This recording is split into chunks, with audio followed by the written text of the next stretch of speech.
benefits of spirituality and mindfulness and positive psychology. Mindfulness has become more mainstream over the years as a way to reduce stress and help people better manage everyday life. It's been referred to by a lot of people as a cure-all for stress-related symptoms and pertains a wide range of topics. And so it's very important to distinguish false narratives from fact-based articles, as there are on average over 30 news stories per academic research article.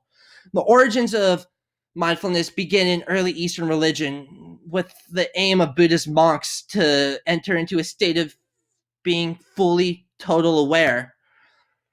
It has been after incorporated with modern science through the teachings of John Kabat-Zinn, who is one of the founders of mindfulness-based stress reduction, who emphasized the importance of paying attention in a particular way on purpose in the present moment and non-judgmentally. This is very similar to Bodhi's interpretation, as to they both include being present and aware in our thoughts and emotions, and are both a baseline principle in dialectical behavioral therapy and a core of learning to be in wise mind. So wise mind is where our rational thoughts intertwine with our emotional mind and allows us to observe our emotions without judgment, and allows us to observe our present thoughts and emotions with the ultimate goal to letting these feelings and emotions go and accept them all for what is. So the usability of mindfulness as a treatment option has been shown by JAMA meta-analysis as to having a strong correlation with pain, anxiety, and depression, with the effect size being that dissimilar of that being of antidepressants, meaning that people without health insurance, people with personality disorders, and just people who are scared of taking medication can now all benefit from treatment options. So the central focus of this book is the lucidity of happiness. Basically, the conscious mind is always thinking about the past and future and is very rarely in present mind. So this constant seek for happiness and look for fleeting moments of happiness causes amazingly huge amounts of unhappiness, as we very rarely find what we are looking for. So Sam uses this case study as a basis for this argument.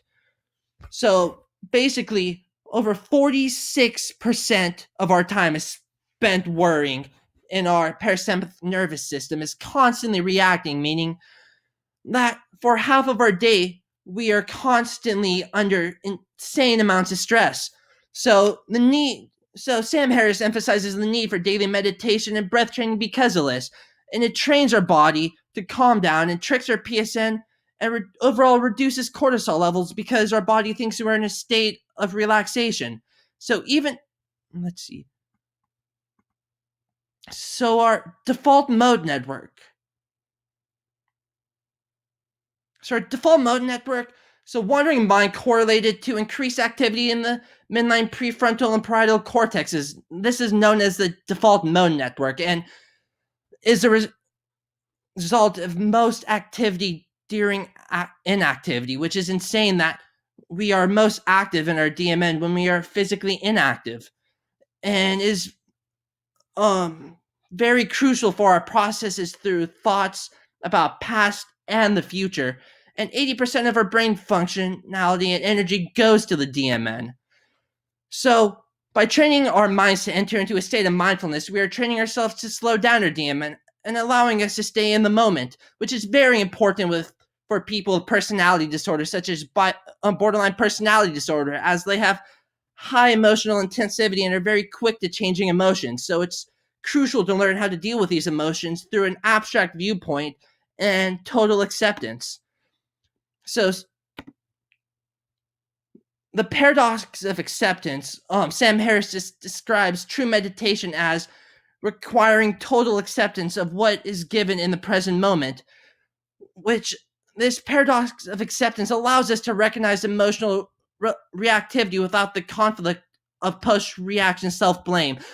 So we allow ourselves to engage in a process that decenters us and allows us to let go of the stress appraisal and the anxious arousal that comes with it, entering into a state of metacognitive awareness, focusing our attention into our experiences relating to the stimulus instead of reacting to the immediate response, which then allows us to disrupt these patterns of defensive self-reference, and the ultimate result being situational appraisals being rearranged in a balanced set of positive and negative biasisms, which allows us to acknowledge negative but reform